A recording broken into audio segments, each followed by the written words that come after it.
Hello, Dearborn Heights residents. Today's segment we're doing around town with Mr. Ali Deeb. He's our city engineer. So in the last few months ago, we talked about we're actually doing a survey over the Ecorse Creek. So we were the first city to actually do a study. We had a drone over the Ecorse Creek, and we wanted to see where there's some issues. And we're here with Mr. Deeb. Tell us about the results of the what we found. But one of the key is actually to get the county and the state to help us now that we have actual data that we've never had before. So, Mr. Deeb, what would like to say to the residents? Some of the stuff that you found with the survey. Thank you, Mayor. Again, as the mayor indicated, on April 12th, the city initiated the first drone survey, a detailed drone survey with kinematic imagery of the 5-mile stretch of the North Branch Ecorse Creek within the city of Dearborn Heights. So the creek runs from west to east, Inkster to Southfield, and it runs approximately 5 miles in the city of Dearborn Heights. In the normal survey setting will require boots on the grounds, which is extremely expensive.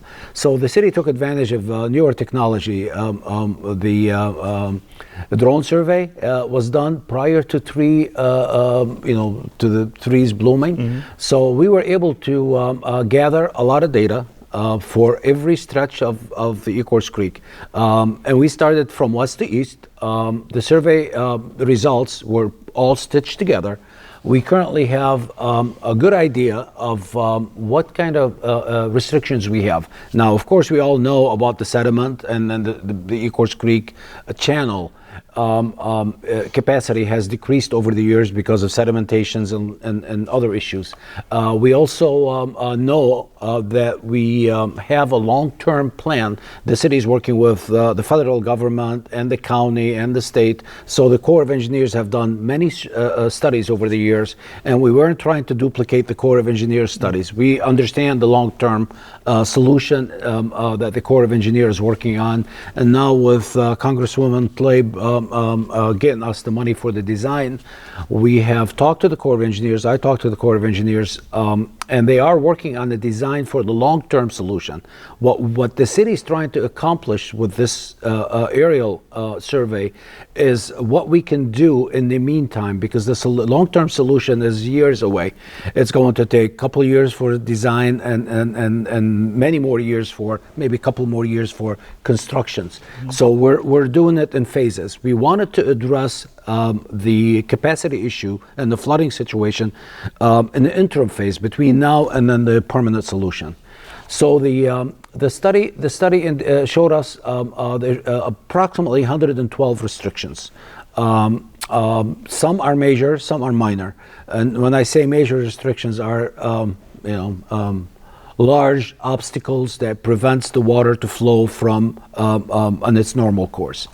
And then we also have minor restrictions. Minor restriction could be things like what day-to-day beaver dropping trees or tree branches or things of that nature.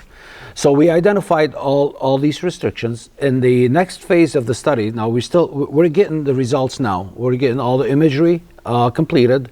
The next phase of the study is for us to put a plan, and we are working on it, and as quickly as possible, to identify access points. As we all know, parts of the creek run through residential and commercial areas. Mm-hmm. So on the west side, we have commercial areas with no clear access or path to get us to the creek. Now, the creek does have easements on both ends of the banks, but to get to it, you have to go through properties, businesses or residentials. Mm-hmm. So what we task our consultant with is to identify the restrictions, identify access points, and then put a plan together to get us there. The next step is, we have to do the cleanup. Mm-hmm. We estimate that if we do the cleanup, we are going to address the majority of the floods. Not all of them, but we will address the majority of the floods.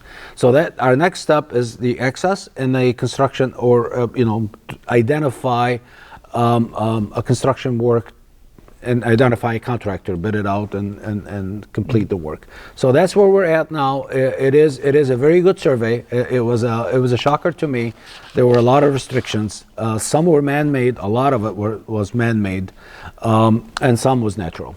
Yeah. So thank you, Mr. Deeb. Sure. I did look at the survey. It is actually disturbing, that some of it that was caused by either residents or business owners. So this is something that we need to work on, and one of the things is for an ordinance to make sure that we monitor it closely once we clean up the creek, to hold people accountable for the man-made obstacles when people putting stuff in the creek. And this is something that we're actually working on with the county and, as Mr. Deeb mentioned, state and federal. So there's something be announced soon with the county, and we're hoping that it goes through. But we'll update the residents once we have more details. Again, thank you so much for joining us today, and look forward to speaking with you soon on next topic.